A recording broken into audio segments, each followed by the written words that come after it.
This episode was brought to you by slateblackindustries.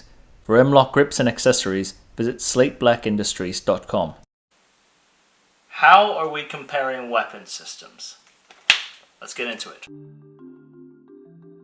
Practical accuracy, long range. We're taking different weapon systems, we're going to a known distance course, a KD range, and we're shooting for score, and then we compare them one to another. Sounds easy, right? There's a little more to it. Starts with what makes up a weapon system. So we've got the firearm, which most people focus on the firearm, me included. The optical system, the sighting system, and then the cartridge itself. If we're looking at the firearm, what are we looking at?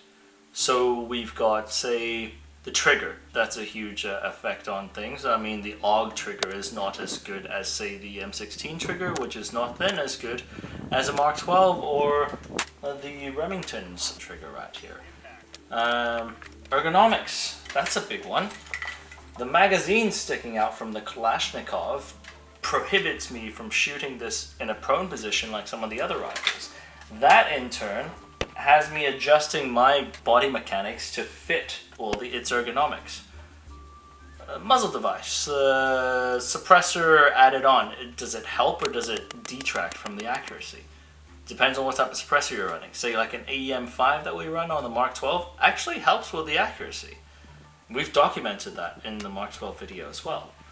So all of that goes into the firearms portion of the weapon system. Optical device, the sighting system. Iron sights are not less accurate than an optic.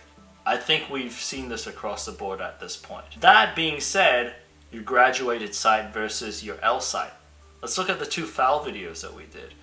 The graduated sight on the long FAL and the paratrooper FAL's L sight, huge difference. The paratrooper FAL was designed to where it could fold up really short. It could be used in closer range. Let's see, if you're kicking down doors and your only two options were either the long FAL or paratrooper FAL, and your max distance was 200 meters, I'd take the paratrooper FAL. So it performing poorly on this course actually does not mean that it's a bad rifle for its intended purpose. And that being said, I choose an MP5 for close range engagements. That's beside the question though. Red dots. Aim points versus EOTech. Your aim point is going to be more difficult to use than your EOTech. Your EOTech has the outer ring.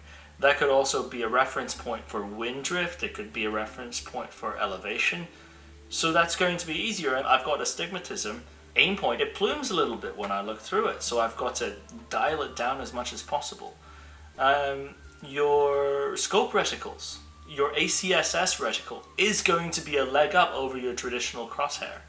And let's say how you use reticle is also a big thing. In the Mauser 98K video, I actually used the reticle as reference points on the longer distance range with wind drift. So reticle is going to be a big thing. I would say one of the worst reticles is probably the crosshair reticle, which if we ever get a 1903 A4, not looking forward to shooting that at an extended range. That goes into the third part of the cartridge. What makes a good cartridge, right? I mean, we're not taking into context the recoil control. That's Josh's thing when it comes to the close range stuff. But more so, we're looking at what's a ballistic coefficient, how streamlined is a projectile, what's a velocity that it's going. If you're looking at the 545 cartridge, the 7N6 is going to be a superior round to the 55 grain M193 of the same era. It also has half the wind drift of the 193.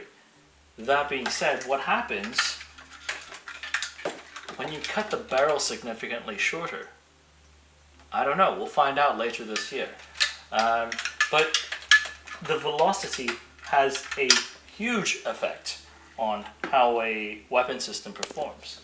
If we're looking at all of these things contributing towards a weapon system, right? We dial it back. We look at each video in a context of a weapon system. What are the characteristics of the firearm? what are the characteristics of the cartridge, what are the correct characteristics of the sighting system, and then we compare, let's say, what we were talking about, the FAL versus the FAL paratrooper, the M16A4 versus the M16A1 sighting system versus the M4 versus the M4 with an ACOG.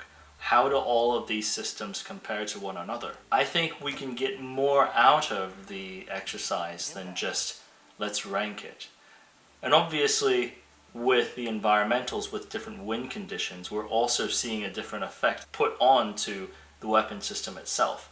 So sometimes in a high wind condition, it's actually more interesting for me to see that a weapon system is actually performing well, despite it not ranking as high as the other ones. Some weapon systems I have more experience on. I've shot a lot of rounds, say, through this Remington, so it would be unfair to compare it to some of the other ones. However, some other weapon systems, say this M39, excellent sights, excellent cartridge, excellent firearm, put it together, decimated the range. Those are the things that you should keep in mind when you're browsing through the Practical Accuracy Long Range series. Think about the weapon system concept versus just the firearm. I'm really looking forward to hearing what you guys have to say. I mean, this is the whole premise of it, is to really communicate and talk about observations on these things. That being said, it's late, ready to go to bed. Don't get the coronavirus, and we'll see you on the range. 716, this is Steel 96, 4 Vic, 8 packs, Redcon 1, green to green. How copy, over? Steel 96, this is 716, roger, over. 16, Steel 91, 1 pack, green, green, over. This is 716, roger, over.